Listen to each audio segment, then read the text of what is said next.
Hello my dear students, the students of class 12 who are going to appear in the third semester of HS exam this year. Welcome you all once again to my class. এবং আজকের এই ক্লাসটা রয়েছে তোমাদের সিলেবাসে যে নাটকটি রয়েছে বা প্লে যেটা রয়েছে তোমাদের রাইডার্স টু দ্য সি তার উপরে ইন্ট্রোডাক্টরি ক্লাস। ইনফ্যাক্ট এই ক্লাসে আমি তোমাদের নাটক সম্পর্কে বেসিক খুব ছোট করে ধ্যান ধারণা দেওয়ার চেষ্টা করব এবং ওয়ান অ্যাক্ট প্লে কী সেটা জানার চেষ্টা করব এবং জানানোর চেষ্টা করব, অবশ্যই বলা ভালো। তার সঙ্গে রাইডার্স টু দ্য সি এই নাটকটার ব্যাকগ্রাউন্ড কিছু রয়েছে, সেই ব্যাকগ্রাউন্ডটা একটু জেনে নিলে নাটকটা তোমাদের বোঝার সুবিধা হবে। তাই সব কিছু মিলিয়ে আজকের এই ক্লাস।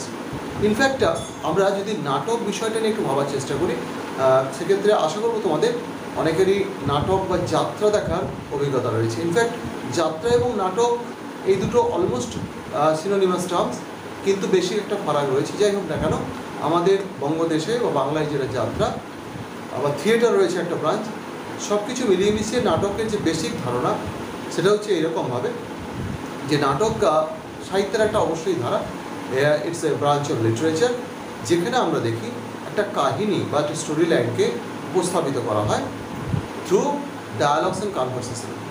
তো এর আগে তোমরা যখন নাট্য তোমাদের যেটা কাব্য ছিল অর্থাৎ ড্রামাটিক মনোলগ, সেই ড্রামাটিক মনোলগ পড়াতে গিয়ে আমি তোমাদের এখানে আলোচনা করেছিলাম যে নাটকের বৈশিষ্ট্য কী। সেক্ষেত্রে একটা ছোট্ট কথা বলেছিলাম, নাটকের প্রথম এবং প্রাথমিক বৈশিষ্ট্য হচ্ছে প্রেজেন্স অফ টু পার্টিস। কারণ নাটকে যা কিছুই বলা হয় সেটা কিন্তু এক্স্যাক্টলি ডায়ালগ বা কনভারসেশনের থ্রু দিয়ে, দুজনের মধ্যে কথোপকথন হলে ডায়ালগ, আর দুয়ের বেশি হলে সচরাচর আমরা কনভারসেশন এই কথাটা ব্যবহার করি।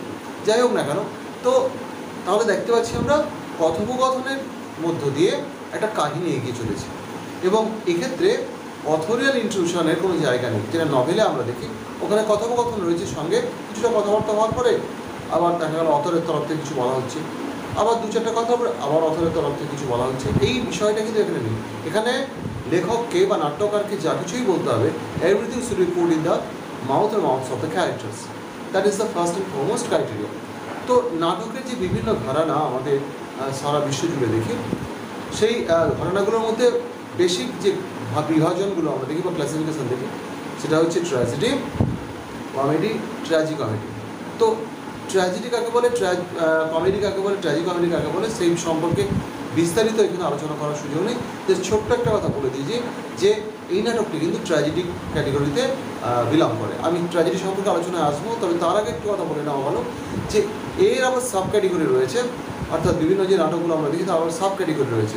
তার মধ্যে একটা সাব ক্যাটেগরি হচ্ছে ওয়ান অ্যাক্ট প্লে।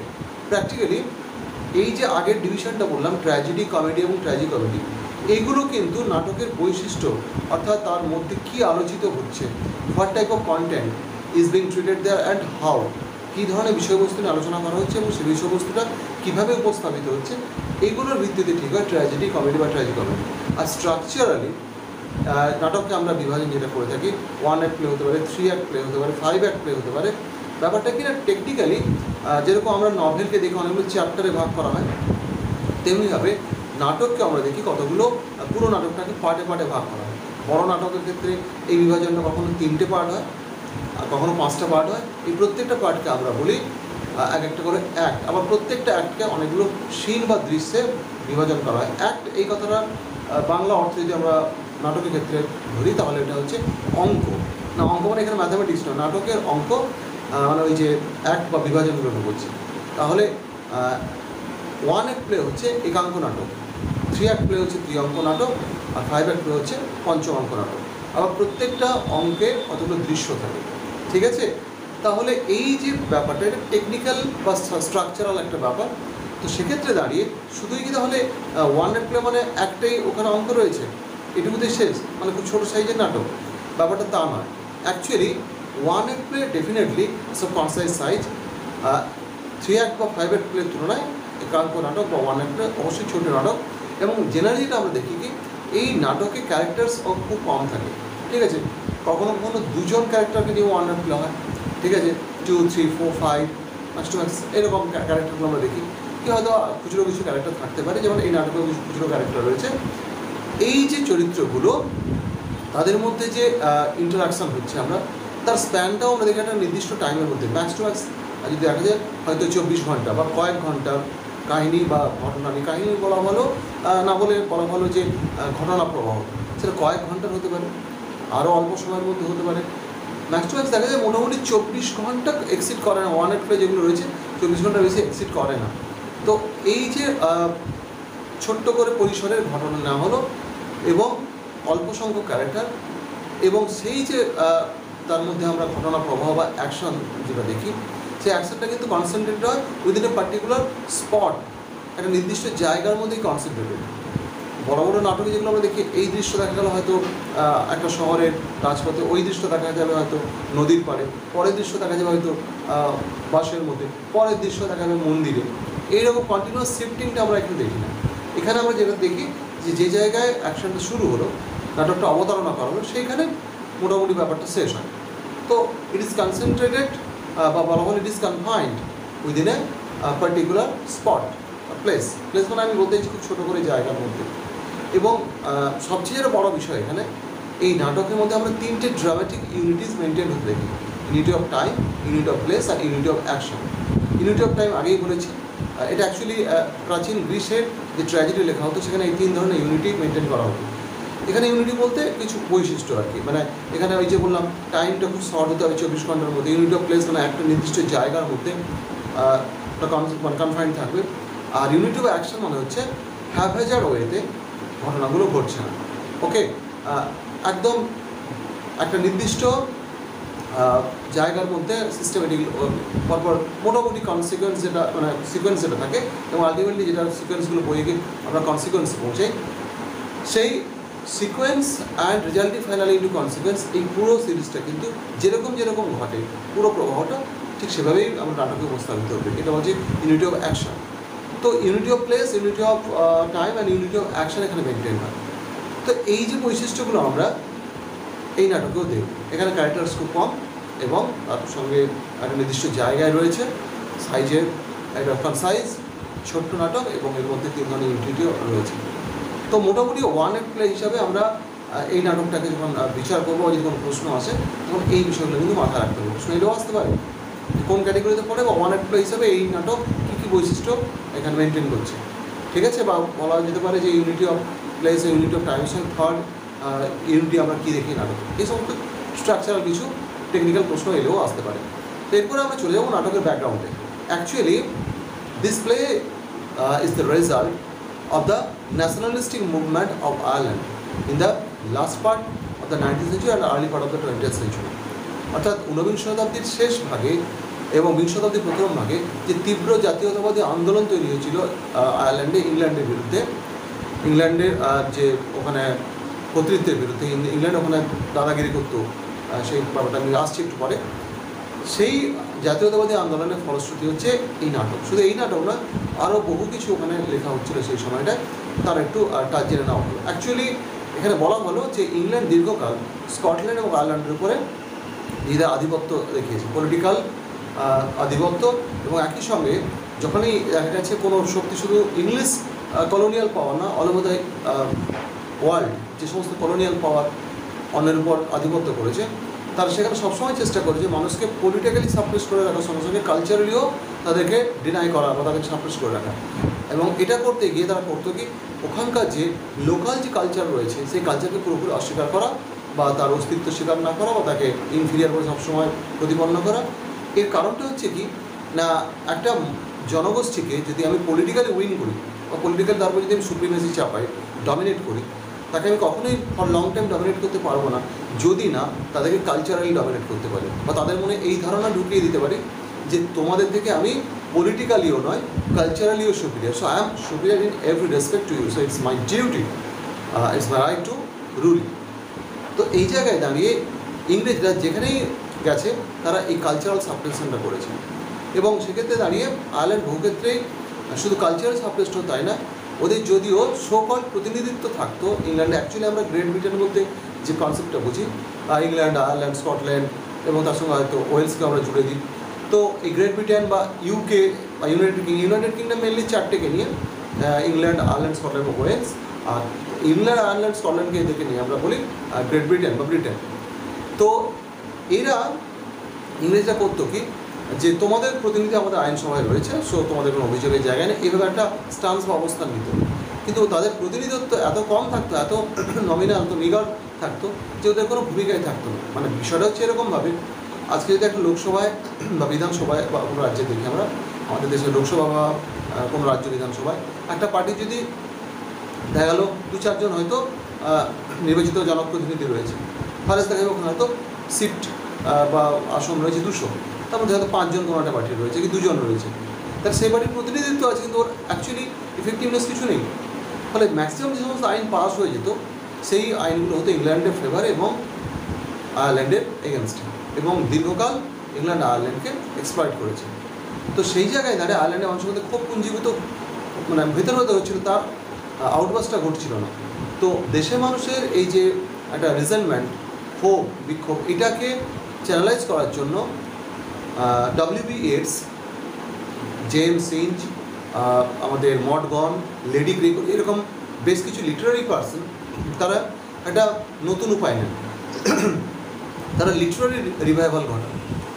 লিটারারি রিভাইভালে যেটা ঘটলোটা কি না, আয়ারল্যান্ডে যেগুলো দেশীয় কালচার, দেশীয় সংস্কৃতি, যে সমস্ত ফোক লেজেন্ডস, সেগুলোকে অবলম্বন করে নতুন ধরনের সাহিত্য লেখা শুরু হলো। ইংল্যান্ডের যে ভাবধারাবাহী যে সাহিত্য, সেই সাহিত্যকে ওরা আর খুব একটা পাত্তা দিল না।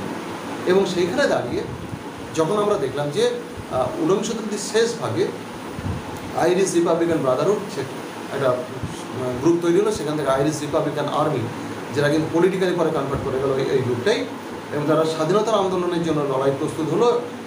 এবং 1916-তে একটা আপরাইজ ঘটেছিল ইস্টারের সময়, এবং প্রাথমিকভাবে তারা সাকসেস পেয়েছিল, কিন্তু পরবর্তী সময় ইংল্যান্ড রুথলেসলি এই আন্দোলনটাকে দমন করে, এবং এর যারা বহু নেতা নেত্রী তাদেরকে হয় কারাগারে বা মৃত্যুদণ্ডে দণ্ডিত করে। এবং প্রাথমিকভাবে এই আন্দোলনটাকে দমিয়ে দেওয়া গেলেও এর একটা লং লাস্টিং ইম্প্যাক্ট থেকে গিয়েছিল, এবং পরবর্তী সময় আয়ারল্যান্ড কিন্তু ইংল্যান্ডের এই আধিপত্য থেকে মুক্ত হয়ে যায়। তো এই যে মোটামুটি ব্যাকগ্রাউন্ড, এর সঙ্গে এর কানেকশনটা কোথায়? অ্যাকচুয়ালি ডব্লিউ.বি. ইয়েটস উনি ছিলেন এই আন্দোলনের একজন অন্যতম প্রধান মানুষ। এর সঙ্গে প্যারিসে দেখা হয় জেমস সিঞ্জ, অর্থাৎ নাট্যকার জেমস সিঞ্জ। তিনি শুধু নাট্যকার ছিলেন না, তিনি খুব ভালো কবিও ছিলেন, এবং তিনি আয়ারল্যান্ড থেকে চলে গেছিলেন প্যারিসে বা ফ্রান্সের যে রাজধানী প্যারিসে, কারণ তার মনে হয়েছিল যে এখানে সাহিত্যে সেভাবে কোনো স্কোপ নেই, প্যারিসে চলে যায়। প্যারিসে তিনি ইংরেজি সাহিত্য পড়াতেন বা ইংরেজি পড়াতেন স্টুডেন্টদের, এবং নিজের সাথে যে সমস্ত ক্রিয়েটিভ ফ্যাকাল্টি সেগুলো তার চর্চা করার চেষ্টা করতেন। কী নিয়ে লিখে না, ফরাসি জীবন নিয়ে লিখতেন, যেগুলো পড়তো যারা ইংরেজি ভাষাভাষী মানুষ, ইংল্যান্ড বা আয়ারল্যান্ডের মানুষ, তারা ফরাসি জীবনযাপন সম্পর্কে ওর লেখা থেকে জানতে পারতেন।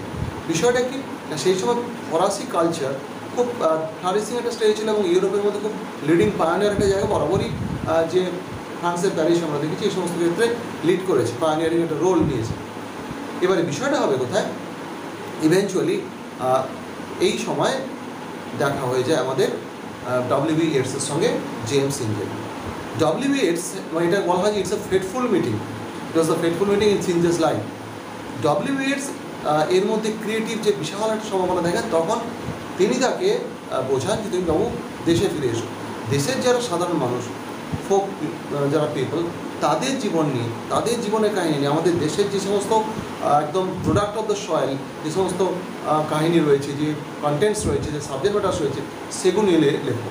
এবং যেহেতু আমার নাটকের দিকে ঝোঁক রয়েছে, I will suggest you to go to Aran Islands, which is still there, off west coast of Ireland. আয়ারল্যান্ডের পশ্চিম উপকূলের থেকে কিছুটা দূরে অবস্থিত গ্রুপ অফ আইল্যান্ডস, ঠিক আছে, আইরিশ আর আইরিশ মোর, ঠিক আছে, এবং এরকম আবার একটা দ্বীপ রয়েছে ওখানে।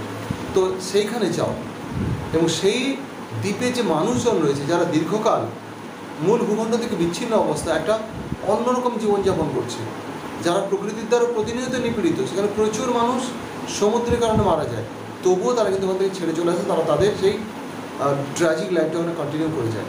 সো আমার মনে হয় তুমি অ্যারান আইল্যান্ডার্সদের নিয়ে যদি নাটক লেখো, তাহলে কিন্তু অসাধারণ একটা ব্যাপার।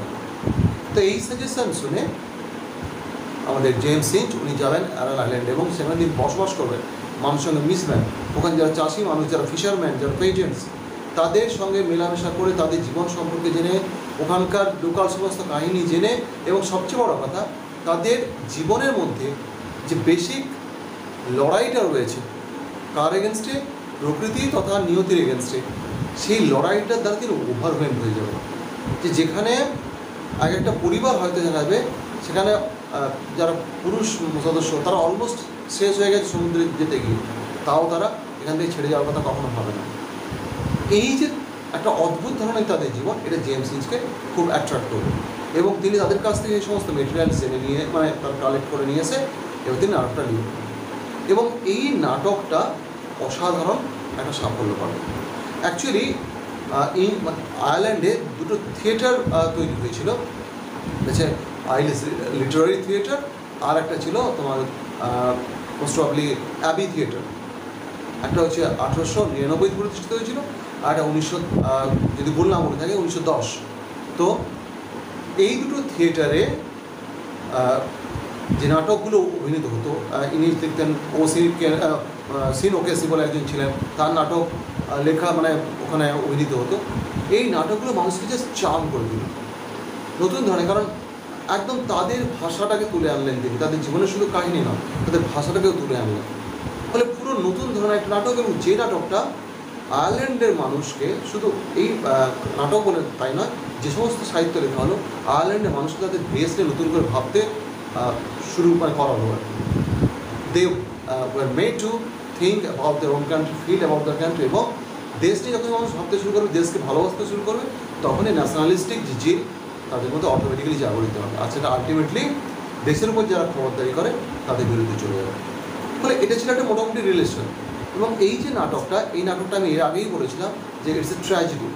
খুব ছোটো করে আমরা জেনে নেবো যে ট্র্যাজেডি কাকে বলে, কারণ এই ধ্যান ধারণা পরিষ্কার করে নিলে নাটকটা বুঝতে সুবিধা হবে। ট্র্যাজেডি বেসিক্যালি আমরা যেটা বুঝি, যে tragedy is a type of play or drama. যদি আমরা ডিকশনারি মিনিং খুলি, সেখানে কী দেখবো, আর tragedy is a play or drama with some unhappy ending. এই আনহ্যাপি এন্ডিং বললে কিছু বোঝা যায় না, তাহলে হার্ডলি হয়তো 10% to 20% বলা হবে। মানে বিষয়টা এরকম হবে, তাহলে একটা নাটক পুরোটা হাসি ঠাট্টা হ্যাঁ হ্যাঁ হো হো হি চললো, শেষ দৃশ্যে দেখা গেলো নায়ক বা মেন ক্যারেক্টার যিনি, তিনি বসে হয়তো মুড়ি খাচ্ছিলেন, গলায় মুড়ি একটা মরে গেলেন, তাহলে should we call it tragedy? Not at all. তো শুধুমাত্র আনহ্যাপি এন্ডিং থাকলেই কিন্তু ট্র্যাজেডি বলা যায় না। ট্র্যাজেডি বলতে গেলে তার সঙ্গে আরও কিছু বিষয় থাকে, যেমন ওই কম্পোজিশনের মধ্যে যে ক্যারেক্টারগুলোকে আমরা পাবো, তাদের মধ্যে যে মেইন ক্যারেক্টার, সেই মেইন ক্যারেক্টারের লাইফের একটা জার্নি আমরা দেখব, journey from prosperity to adversity. অর্থাৎ একটা ভালো অবস্থা থেকে খারাপ অবস্থায় তার পতন ঘটছে, এবং সেই খারাপ অবস্থাটা in most of the cases death আমরা দেখি, বা সিরিয়াস কোনো বা অন্যরকমভাবে ডেঞ্জার তার জীবনে আসছে, খুব মারাত্মকভাবে বিপন্ন হচ্ছেন তিনি। এবং এই যে জার্নিটা, এই জার্নিতে আমরা প্রাচীন গ্রীসে যে ট্র্যাজেডিগুলো লিখিত হতে দেখি, সেখানে আমরা দেখতাম কি, যে ফেট ফ্যাক্টর থাকতো, মানে চরিত্রগুলো সাফার করছে, the character suffering for no faults of their own, তাদের কোনো দোষ নেই, ত্রুটি নেই, তাদের বিরুদ্ধে যেন নিয়তি বা কোনো ইনস্ক্রুটেবল ফোর্স, শত্রু মনোভাবনা, কোনো ম্যালিগন্যান্ট পাওয়ার তাদের বিরুদ্ধে কাজ করছে, তাদের জীবন থেকে সুখ ছিনিয়ে নেওয়ার জন্য, তাদের জীবন দুঃখ নামিয়ে আনার জন্য। এটাকে বলা হতো ফেট বা ডেস্টিনি, ঠিক আছে? নিয়তি ফ্যাক্টর এখানে থাকতো। চরিত্রদের সেই অর্থে কোনো দোষ নেই, তারা কিন্তু নিজেদের দোষে সাফার করছে না। এবং আলটিমেটলি ট্র্যাজেডিগুলো যেখানে শেষ হয়, সেখানে যে মেইন ক্যারেক্টারের পতন ঘটছে বা তার মৃত্যু ঘটছে, দ্যাট ভেরি ট্র্যাজিক এন্ড, যেটাকে আমরা ক্যাটাস্ট্রফি বলি, সেই ক্যাটাস্ট্রফি আমাদের মধ্যে পিটি এবং ফিয়ারের অনুভূতি তৈরি করে। আমরা ভয় পাই, এবং আমাদের মধ্যে করুণা জাগে কার জন্য? না, করুণা জাগে দ্য ট্র্যাজিক প্রোটাগনিস্ট যিনি মূল চরিত্র, তার প্রতি করুণা যাচ্ছে, হায় হায় এরকম একটা ঘটনা ঘটলো ওর সঙ্গে। অ্যাট দ্য সেম টাইম আমরা আমাদের সম্পর্কে স্কেয়ার হয়ে যাই, ওর যদি ওরকম হতে পারে আমাদের না কি ঘটবে। আমরা একটা আনকনসিয়াস সেলফ আইডেন্টিফিকেশানের ওখান থেকে যেন একটা টাচ আমরা দেখি। তো এই পিটি এবং ফিয়ার জাগরিত হয়, এবং একটা নাটক শেষ করার পর আমাদের মন প্রচণ্ড রকম বিষণ্ণ হয়ে যায়, এবং একটা অদ্ভুতভাবে শান্ত হয়ে যায়, আমরা ট্র্যাজিক কাম একটা ঘটে, আমরা কেমন বিষণ্ণভাবে চুপ হয়ে যাই। তো পুরো ট্র্যাজেডি জুড়ে কিন্তু এই বিষণ্ণতাটা থাকে, একটা মেলানকলি থাকে, সরফুল ব্যাপার থাকে, এখানে ওই হাসি ঠাট্টার ব্যাপারটা থাকেই না অলমোস্ট। প্রাচীন গ্রেসিয়ান যে ট্র্যাজেডি, সেখানে আমরা এই বিষয়গুলো দেখি। পরবর্তী সময় গ্রিক এই যে ট্র্যাডিশন কিছুটা চেঞ্জ হয়ে গেল এলিজাবেথান ইংলিশ ড্রামার ক্ষেত্রে এসে। ইংলিশ ড্রামাটিস্টরা বিশেষ করে শেক্সপিয়ার বা তার যারা সমসাময়িক যারা নাট্যকার তারা অনেকে দেখালেন কি যে চরিত্র নিজেই দেয়, ক্যারেক্টার ইজ ডেস্টিনি, মানে character himself or herself is inviting his or her tragic destiny. চরিত্র নিজেই তার দোষে ডেকে আছে তার পদে। হ্যাঁ, সেখানে বা এক্সটার্নাল ফ্যাক্টর দায়ী থাকতেও পারে, কিন্তু চরিত্র এমন একটা তার মধ্যে ত্রুটি থেকে যাচ্ছে, এটাকে আমরা হ্যামারকে বা হ্যামার্সকে বলছি, সেই ত্রুটিটা তার আলটিমেটলি পতন ডেকে আনছে। সেটা কোনো এরার অফ জাজমেন্ট হতে পারে, কোনো দেখা যাবে অন্য কোনো ইমোশনাল ব্লকেজ হতে পারে, কিছু একটা হতে পারে। তো এই জায়গায় দাঁড়িয়ে আমরা এই নাটকটা কিন্তু প্রাচীন যে গ্রিক ট্র্যাডিশনের ট্র্যাজেডি সেই ক্যাটেগরিতে দেখবো আমরা এখানে। যদিও থিমটা কিন্তু একদম পরের দিকে, অনেক পরে 19th সেঞ্চুরি 20th সেঞ্চুরির সময়ের একটা থিমকে তুলে আনা হচ্ছে। হ্যাঁ, এটা কিন্তু বাস করতে অনেক আগে থেকে। নাটকটা যখন লেখা হচ্ছে তখন নাট্যকার কিন্তু এদের জীবনের যে মেন থ্রেড, এদের যে জীবনের যে ফ্রেম বা তাদের যে nature of life and living, সেটা দেখে মনে হলো যে এরা কিন্তু যে প্রাচীন গ্রিস দেশের যে ট্র্যাজেডির যারা ক্যারেক্টার তাদের মতোই এরা একটা অসম লড়াই লড়ছে। They are fighting some kind of unequal combat against the inscrutable forces of nature which represents here as the destiny. প্রকৃতি, যে প্রকৃতির উপর নির্ভর করে ওরা বেঁচে থাকে, এখানে প্রকৃতির মধ্যে সমুদ্র, সেই সমুদ্রে যেটা এদের কাছে জীবনযাপনের source, way of life line বলা যেতে পারে, সেই সমুদ্রে কিন্তু এদের ক্ষেত্রে ফেট হয়ে যাচ্ছে, ম্যালিগন্যান্ট ফেট। ফলে এদের জীবনের সেভিং ফ্যাক্টর হচ্ছে সমুদ্র। এই ব্যাপারটাকে তুলে ধরলেন জেমস হিন্স তার এই নাটকে, এবং অসাধারণ একটা ছোট্ট পরিসরের মুভিং এটা প্লে। আমরা এই ব্যাপারগুলোকে মাথায় রেখে এই নাটকটা পড়বো, এবং যখন টেক্সটটা আমি তোমাদের পড়াবো অ্যানালাইজ করার সঙ্গে সঙ্গে আমি প্রাসঙ্গিক কিছু কথাবার্তা বলে যাব, যে কথাগুলো কিন্তু খুব ভাইটাল। সেই কথাগুলো তোমাদের মাথায় রাখলে নাটকটা তো বুঝতে সুবিধা হবে, এবং সঙ্গে সঙ্গে যদি আউট অফ দ্য বক্স কিছু কোয়েশ্চেন আসে পরীক্ষাতে, যেখানে নাটকের সঙ্গে এক্সট্রা তোমাদের কনফিডেন্স দেখা হবে, অর্থাৎ নাটকটা তুমি কী বুঝেছো, কতটা জেনেছো, তাহলে তোমাদের সেক্ষেত্রে হেল্প হবে। তো আপাতত আজকের এই ইন্ট্রোডাক্টরি ক্লাসটা রাইডার্স টু দ্য সেভ করে এখানে শেষ করছি। পরবর্তী ক্লাসগুলোতে আমরা টেক্সটটাকে যতটা দ্রুত সম্ভব শেষ করে নেওয়া যায় সেভাবেই এগোবো। So stay well, stay connected, meet in the next class. Thank you.